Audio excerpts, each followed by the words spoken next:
Welcome to another episode of Hemp Barons. I'm Dan Humiston, and on today's show, Joy takes a trip down memory lane, back to her days following the Grateful Dead with the host of the Deadhead Cannabis Show. They share stories about how the band inspired the movement that's finally sweeping across the world. Let's join Joy's conversation with Jim Marty and Larry Mishkin from the Deadhead Cannabis Show.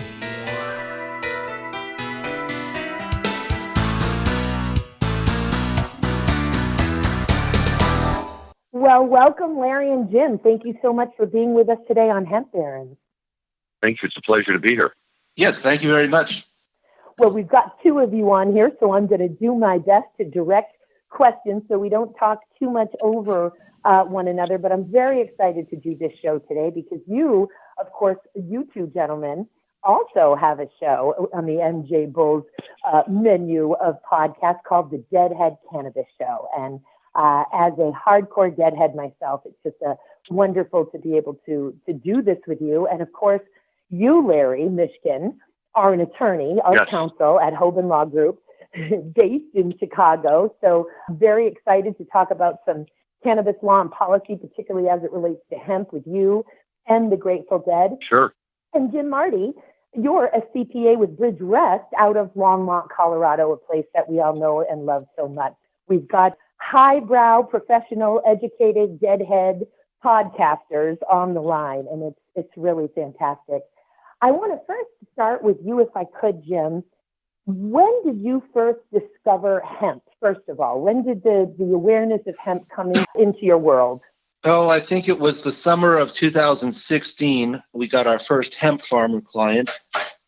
So yeah, Bridge West does a lot of work in the world of marijuana. We have about 350 cannabis license holder clients around the country, and we do their tax returns. And so the hemp was a natural fit for us as well. And so through our publicity in the marijuana world, hemp farmers in Colorado found us. And now we have, probably 24 hemp clients from extractors.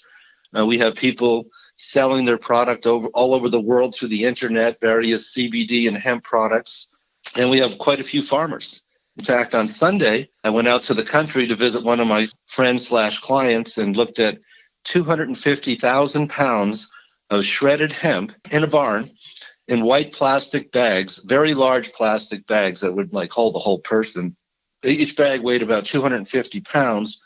Yes, we call those super sacks in hemp. Those are called super sacks. Yeah, I'd never seen those before. So they are quite a staple part of the hemp agricultural world. And for all I know, also the agricultural world is so fascinating because I look at the world through hemp eyes, whereas a farmer looks at the world through agricultural eyes. So some things that I think might be unique to hemp are absolutely not unique to hemp. They're used in every crop, but I only learn about it through my deep involvement in the hemp industry. So unlike me, you learned about hemp organically, so to speak, in Colorado, doing your work at the forefront of the cannabis revolution. And you can take advantage of so much of those opportunities in Colorado, obviously, because there are all forms of cannabis have been legal there, as well as being in the forefront of the hemp movement. I, as I think you gentlemen know, learned about hemp on the Grateful Dead parking lot. So I learned all kinds of things on the Grateful Dead parking lot. I learned about natural childbirth. I learned about world religions. I learned about self-care and veganism and vegetarianism. I learned about regenerative agriculture, and I learned about hemp. Well, in this world, you learn something new every day. I certainly have had my share of fun in Grateful Dead parking lots. Yeah, my first Grateful Dead show was January of '79. I have a bit of a unique experience, I think, in that I saw one of the very last Keith and Donna shows in January of '79. Oh. My girlfriend at the time had got us tickets for Christmas, and it was me and her brother Brian, and somehow we were in the fifth row, center. I was making eye contact with Jerry, my very first show, and Brian, the brother, he goes, "Jim, this guy next to me says he's been to 25 Grateful Dead shows. Can you believe that?" So anyway, what do you do with a girl like that? Well, it turned out I married her, and we've been married almost 40 years. Man, because you knew without asking she was into the blues. Right. Yep. Anyway, 5 months later, May of '79, The Grateful Dead did a tour of college spring concerts, and they did our spring concert May 12th, 1979, and that was one of the first Brett Midland shows. So it's one of the last Keith and Donna shows and one of the first Brett Midland shows. Amazing. And were you at, Larry, the Fare Thee Well tour in California? And Bill Kreutzmann, one of the two drummers, for the listeners who don't know of the Grateful Dead, may have worn this T-shirt to other concerts, to other performances, but when Fare Thee Well occurred, and he was wearing a hemp T-shirt up there, and the huge monitors focused on Billy playing his heart out for all of us with this beautiful hemp T-shirt. It was Hemp Wants You. That was what was on his T-shirt. Hemp Wants You, and I'm actually getting chills. I'm easily pleased because, of course, hemp and the Grateful Dead run most of my life and my spirit, and I'm getting chills as I say it. That was more recently, right? That was 2015, 2016, I believe, and there he had that T-shirt on. Now, Larry, directing this one to you, see so many people involved in hemp that do appear to like the Grateful Dead, or at least those who are part of pioneering the hemp movement. Now we've got everybody, and I love it. Folks who have never heard of the Grateful Dead or who never would want to hear a song. But the folks who have really been part of the pioneering the movement seem to have some connection more often than not with this incredible band. What do you think about that? Well, I think you've really hit on something, and what it really does, and I always am careful when I say this because it exposes what probably a lot of people think are really the dirty little secret. If you ask, your average person out on the street to describe the Deadheads, I've heard it generally, and as nice as can be described, it's the great unwashed masses, which of course is from the Deadheads going on tour for 2 weeks and usually sleeping in their car straight, and by the end of the tour, it can get interesting. But what people fail to truly recognize and realize is that if you were to go and grab any 30 or 40 Deadheads out of any basic concert, you'd stumble across doctors, lawyers, judges, people from all walks of life. The people who go to Dead shows are people who do have a tendency to be in a position where they can get involved and where they can make a difference. And I like to think that that's what's indicative of a person. You really want to read a person, you start talking to them about their music and interests and see what they like. As soon as somebody swings to the Grateful Dead, that's always a good sign for me because it suggests to me that they have a real sense of community, right? That's what you really get from all of this. And for a lot of us, I can certainly speak for myself, that was the magic of the parking lot, was as opposed to walking across the diag or the center of campus, wherever you are. And there's, a million people going in a million different directions. And it was always fun and wonderful to be out there. But everybody always kind of seemed, to have their own agenda and doing their own thing. You walk into a Dead show, everybody's on the same page. No matter what else is going on in their life at that particular moment, for those 2 or 3 hours, everyone has the same singular focus. And so it's an opportunity, I think, to be part of a community and to get, an almost spiritual feeling that a lot of people wind up going to church for. In that respect, it's the same type of community, I think, and the same type of giving spirit. And certainly echo your statements, Joy. I saw the Dead over close to 110 times. And we would always make a point of getting there with enough time to spend a little while in the parking lot, both before and after the show, because that's where you met the most interesting people. And that's where you learn, the most interesting things. Some of them, quite frankly, were a little bit out there and, probably more product of what the person had ingested that day than anything else. But there were also a lot of people out there that really had very good and interesting things to say. Probably the second or third show I was at, because I had purchased a hand-drawn picture of Jerry Garcia from some guy and $6, and I had a $5 bill. And he said, "Fine, give me the $5. Here's the picture." And I saw him at another show about a month later, when we were talking. I walked up to him and I said, "Oh, by the way, here you go. Here's that extra $1 I owe you."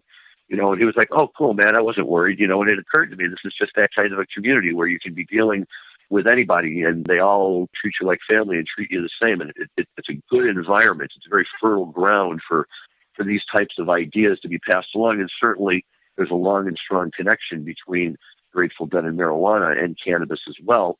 And I think that that's no coincidence. Jerry has openly talked about the importance that cannabis played in their community. Certainly for me, it was really kind of a unique coming together. I grew up in a neighborhood in St. Louis where not a lot of my friends smoked marijuana. In fact, I didn't really know anybody that did while I was in high school. In my house, it wasn't really an option. And then I went off to college at the University of Michigan, and lo and behold, there were people getting high and listening to the Grateful Dead. So the combination of the two kind of hit me there. And when I finally went and saw my first concert in the summer of 1982 out in Ventura County on the beach, what really struck me almost from the very beginning of the show was this sense that the music, and I would like to always think particularly Jerry's guitar, but the music was touching and activating the same part of my brain that the marijuana did. And it created a very nice overlay for me where the two went together as good as can be. And it was all very natural to be there and be involved in that community and be listening to their music. And given the time and the money and the opportunity, I would just as soon be spending any evening in the parking lot and then in a Dead show than pretty much anything else. Oh, I love it. I love every... Oh, go ahead, Jim, please. Oh, the Grateful Dead played a large part in influencing me to sign cannabis tax returns. Because in 2009, when the memos came out from the Obama administration that they wouldn't interfere with state-compliant marijuana businesses, they all needed an accountant. They all needed someone to do their taxes. I was one of the very few in Colorado who said I would do it. All these Grateful Dead shows, how could I say no to these people?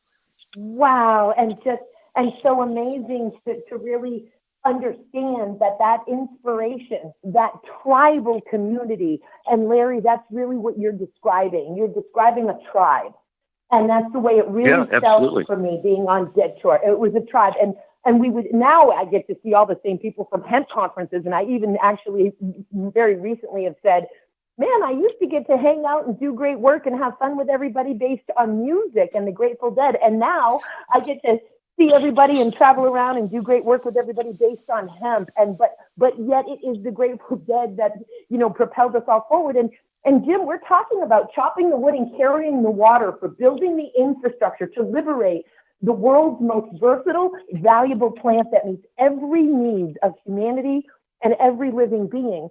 And you sat there and you chopped the wood and you carried the water because of that inspiration and that inclination. You said, this is happening, a framework is coming, and I'm going to be part of this infrastructure. And you are part of birthing that and empowering that, using your credentials, using your education, using your license to really move it forward. And it's just so amazing. And Larry, I just wanted to quickly follow up on a couple of things when you said, you take a group of 30 deadheads, and you're going to come up with a judge, some lawyers, a doctor, or a government official, a school teacher. And I remember one of my favorite bumper stickers from Grateful Dead tour, and I'm sure you remember them, and it said, "From good homes." And it had some stick figure, "From good homes." Right. Yes. Yes. We may not have showered for 3 days in the sunshine because we were camping and listening to music, but we're from good homes. So, hey, I remember the Clinton inauguration. I marched right over to the Clinton inauguration in Washington, D.C. because Al Gore was a Deadhead, and Bob Ware and Phil Esch were playing on the mall for the inauguration. It was a big deal. I went with several Deadheads. See, they did play at the Obama inauguration. They were an invited guest of the Obama. I had friends who went and actually saw them play wherever, they did their inaugurational night show. But they were all there dressed out in tuxedos and everything. And, my only comment on that was it's too bad that Jerry wasn't still around to see him in a tuxedo. Would have been a sight. Talk a lot about marijuana and other substances that are already experiencing third phase clinical trials. I did entire tours where I didn't actually see very many shows at all. That it wasn't, I would have loved to have gotten into the show, but I literally just wanted to be a part of the circus, of the traveling community. My life was on that parking lot before the show, during the show, after the show. This tribe, it really inspired me. The Grateful Dead is such a proponent for expanding human consciousness. They are also incredible proponents for planetary healing. Songs about it, absolutely making sure that groups such as Greenpeace and others had a spot and a presence at shows and so on and so forth. Just really empowering educational experience that has altered the course of my life. Has in many ways created who Joy Beckerman is. I love what you're saying, and you're right. That and the environment that they create has been the petri dish, if you will, and the launching ground for so many things. Of course, the Dead famously really kind of came together as the house band for Ken Kesey's acid tests back in the late 1960s. They helped usher in the whole era of psychedelic and all of that, and only now is the medical community beginning to catch up to that? And you're right out in Denver, and Jim can speak to this, although they just did it in Illinois too, that psilocybin has been decriminalized. It's not legal yet. It's still against the law, but it's got a low-level priority enforcement. People are recognizing that there is some benefit, potentially at least, in these types of things. And you think about, 35, 40, almost 50 years ago now, the Grateful Dead were helping host events that were, really just bringing this to life and giving people an opportunity to see what it was and experiment at a time when there were not many other places where people could go to do that kind of thing. That's, to me, what's always been great. Living here in Colorado, we're not quite sure what the psilocybin thing means to anyone, but a few observations are it's not the state of Colorado, it's just the city and county of Denver that passed it. Good. Okay. Red Rocks is a city and county of Denver park. So does that mean psilocybin is legal at Red Rocks? I don't know. I think what it really means is small amounts in your possession for personal use is no longer a priority for the police. So that's good news for people who like to experiment with psychedelic drugs. One of the first times Larry and I got together was at Fare Thee Well in Chicago, and we really enjoyed those shows. Great shows. Joy, it sounds like you made it to the California version of Fare Thee Well. Yes, sir, I did. San Francisco. Boy, did I want to get to Soldier Field. It just, the dates didn't work. I desperately wanted to be in California at those shows because, of course, the first night of Fare Thee Well in California was the night that they came out and they played all of their, late 60s psychedelic tunes. That was their, throwback night. And by the time they got to Chicago, those tunes had been played and they weren't recycling them out. That was the show that I was sitting around waiting to hear, talking about the Dead and all their psychedelic stuff. That was always my favorite era, was late 1960s, Oxymoxa and Anthem of the Sun and the live shows that they released from the Fillmore West. And I can sit and listen to that stuff all night. It's just tremendous. See that girl barefooting along? Oh, man, me too, brother. That was awesome. And and I was able to go with my husband at the time to Fare Thee Well, and also one of the pioneers of the hemp movement, and actually hemp and cannabis, and that's Don Wertschafter, who, by the way, if you go to cannabis-museum.com, he's got one of the world's largest collections of artifacts, and we published an entire book. I was very honored to be able to edit and help produce that book, the Cannabis Museum Compendium, but just been absolutely prolific for all forms of cannabis. But he also formed the Ohio Hempery way back in the early 90s and brought in the first bolt of fabric that we started making the first hemp clothes here in the United States, creating them ourselves. He brought in the first shipment of sterilized hemp seeds from Inner Mongolia and bought a tabletop seed press and sat there and pressed the first post-prohibition hemp seed oil from these Mongolian sterilized hemp seeds. I had the first hemp store in the state of New York in Woodstock in the early 90s, and none of us would have had hemp stores if it wasn't for the Ohio Hempery and stocking our shelves on the front. So, and so it was so great to be there with him. But I also wanted to ask both of you gentlemen and just share a very quick story. But have either of you heard or know of the book Emperor Wears No Clothes? No. Yes. One yes, one no. One yes, one no. Excellent. Boy, will you love it. Now I know what I am going to be getting Jim for Christmas. And I'll be so excited. You will be so delighted to read it. But so when we're going back to the Grateful Dead and the way they affected this movement among so many, like I said, I chose to have 2 children at home, natural childbirth, because of what I learned on the Grateful Dead parking lot. And side note, I did that in the state of New York at a time when even planning a home birth was unlawful, by the way. The practice of midwifery was also unlawful when I had my children Phoenix Rising and Spiral Walking in Balance in upstate New York on the floor at home with illegal midwives. That has since been changed, thank God. But that was an issue there. And that's something I learned on the Grateful Dead parking lot. And Spiral Walking in Balance, by the way, was born on 4/20 in 1994. And many a Deadhead said, Joy, I swear that boy's going to pop out on 4/20. And he absolutely did. That's great. This book, Emperor Wears No Clothes. Jack Herrera, my favorite. Yes. And we discussed it in our previous conversations. But the point is, Jack knew, and Chris Conrad knew, in creating this book with all of the documents and information and unleashing of the information as to the rich history of hemp, in the United States and beyond, and all of the attributes of hemp that had been hidden from us for so long. They knew getting that information out to the Grateful Dead tours would be like propagating seeds. You put it into one show, there's going to be 50,000 people there, and the show travels and travels around to all of these different cities and towns, and that information literally propagated like a crop. It propagated, and it created people like me and people like Larry, and just such powerful, powerful stuff. Any other observations in terms of the connections between the Grateful Dead and any form of the cannabis movement that sort of strikes either of you gentlemen? Well, certainly, I think they were one of the starters of it.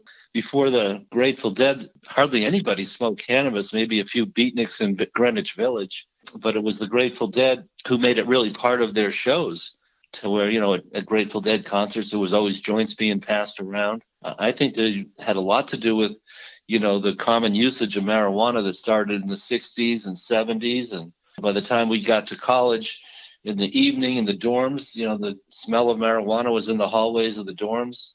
Yeah, I think they were very much a part of getting the whole thing started. I remember in 2016, on May 29th, I put this all over Facebook. So I'm looking at a poster right now, Grateful Dead. It says, Aid the End of Marijuana Prohibition, a benefit ball. Grateful Dead with Big Brother and the Holding Company at the California Hall. May 29, 1960 frickin' 6. When I put that post up and I said it's been 50 years since the first benefit to aid the end of marijuana prohibition. And keep in mind that 66 was the 1970 Controlled Substances Act hadn't even been created yet. They were dealing with the prohibition from the 1937 Marijuana Tax Act, which merely taxed and regulated all forms of cannabis out of existence, really. So in that post, I said, guys, the Grateful Dead, it had only been 29 years of the Marijuana Tax Act, and they already weren't having it. By 1966, the Grateful Dead were like, no, we're not having this. Here's what they've done. They've created a safe space. In jargon, safe spaces are all the rage, but they were doing it years ago before anybody knew what to call it, right? But no matter where you lived and no matter what type of repressive environment you were growing up in, if you could make it to a Dead show and get inside, you had free reign. It's still that way. And by creating an environment where, not only was it comfortable for people, but very much part of the norm, I think it gave a lot of people an opportunity to kind of step over that bridge who might not otherwise have done it like that. And that's the thing that I always liked about it. When I took my oldest son, who's now 28, but back when he was in high school, so probably 14 or 15, and we went to see Dead Company. And they were playing out here at the Rosemont Horizon, which is out by the airport in Chicago, where the Dead always used to like to play. Not the greatest place in the world to see them sound-wise, and always kind of had a reputation of cops who were a little bit rougher than they needed to be. But that's where the show was. So we went out there, and as we walked in, predictably, there was a ring of cops all around the building, and you had to walk through the line of cops to get into the building and go through the security. And when you went in and you sat down in your seats, there were cops visible everywhere. And the lights turned out, and everybody in the place lit up. And my son turned to me and was just absolutely amazed and said, I don't get it. There's all these police officers here. How is this happening? And I said, son, when you step into a Grateful Dead show, you're in another time's forgotten space. While you're there, you do what you do, but just remember that when the show is over, the magic bubble goes away. You can't go traipsing outside because that's what they're waiting for, and then you'll have a problem. In here, all good. Out there, not so much. Oh, every hair standing on end as you speak, because those moments are so sacred and so special. And in fact, Mr. Chicago, I remember Soldier Field shows back in the 90s, because we basically they were just babysitting us. I mean, they're used to alcohol, whether it's a stadium, a game, a rock and roll concert. They're used to fighting, conflict, violence, and alcohol. And when they got the Grateful Dead, they were just babysitting us. And you probably remember back in the early Soldier Field days, they let us camp even into the 90s. They still let us have fires in the parking lot. And I would see policemen joining in the drum circles with us, playing bongos and congas around these fires with us. Where does that happen? And I remember in Madison Square One time I struck up a conversation with a policeman. Again, we're talking while Jerry was still alive, still back in the 90s. And I remember him saying something to me like, you don't think we don't actually know what's going on in those parking garages, do you? We do. We just making sure that you're safe. And so there's any number of activities going on in the parking garages, but they wanted to make sure we were safe. Yep. We had a New York City cop in Madison Square Garden who got high with us. He kept commenting the whole show. And we kept saying, no, this is too strange. And finally, by the end of the show, he walked over and he sat down. He goes, we like the Grateful Dead too, just because we have cop uniforms on. He reached over, he grabbed the pipe, he took a hit, and we all said, wow, okay. Speaking of the special moments, the magic moments, I always remember a buddy of mine, 1990, and on the way home, he goes, there was moments there where the band and the audience and the music, we were all on the same page. We were all just right there, right together. And yeah, there was definitely those special moments. Didn't happen every show. Some shows were better than others. And, you'd go one night and you just leave walking 3 feet off the ground. It was such a wonderful experience. You come back the next night and it would seem like they'd play every slow song they knew. But that's what we were doing, right? We were chasing that moment because we knew once you saw one of those shows, you were hooked. And you'd go to see every show, and God forbid you missed a show, and that was the night, where they hit on all cylinders, right? It was always kind of chasing that last good buzz with them, looking for it, because you're right, Jim, on a night when they were operating on all cylinders and the crowd was right there with them, it's magic. There's nothing I've experienced like it anywhere else. Yep. Even if I could make an attempt at trying to explain through some layman's terms of metaphysics what that magic is, that magic moment that you're talking about. It could be visually displayed, I think, almost as a fractal that is partly transparent and partly not, because we're talking about the energy, the vibration that gets created by the music and the instruments and the people that literally uplift the vibration to such an extent that we're in an in-between world, in not a physical world, not a completely spiritual world. We're all here, but as the incredible artist Alex Gray would say, a cosmic plasma that would manifest itself. And in that cosmic plasma, that's where the magic was born, and miracles occurred, and amazing things were manifest in the physical world during that cosmic plasma. And that's what we, I think, are always shooting for, is that spot right there. Mm-hmm. Yep. That's right. And that's the empowering piece of that tribal community. I'm onto something here. I'm not crazy. I'm onto something here. Other people feel it, see it, know it, think it too.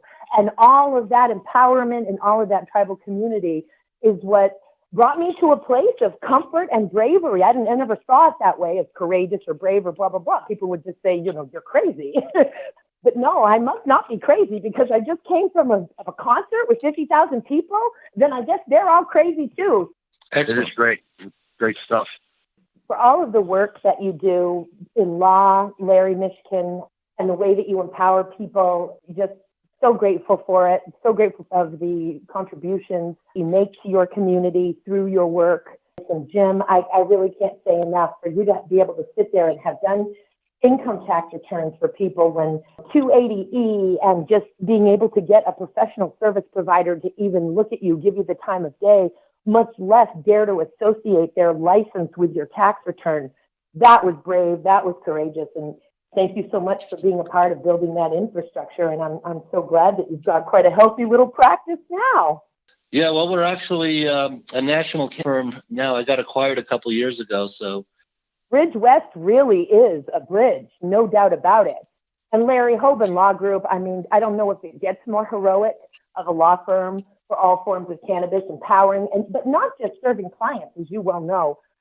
I've often said, I don't actually know how Bob can afford it. He's hopefully doing really well, because the amount of pro bono time that he lets loose, basically volunteering armies of lawyers and deploying these lawyers to do non-billable work that advances the interest of all forms of cannabis, whether it's banking, regulatory, manufacturing, testing, regulations, insurance.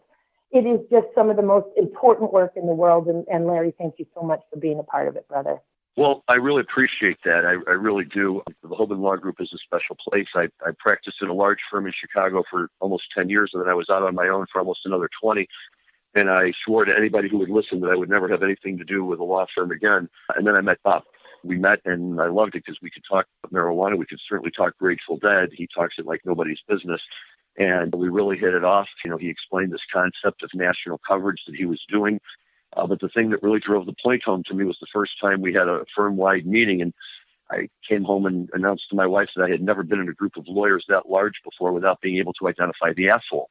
And so that for me was a very, very positive thing. And to see that the atmosphere and the attitude that all these people bring to the table and the fights that they're willing to fight. And it just seemed like if you want to be a lawyer and if you want to help fight this fight against society that's putting any restrictions on cannabis, this is the place to be. And it's been a fun experience every minute of it.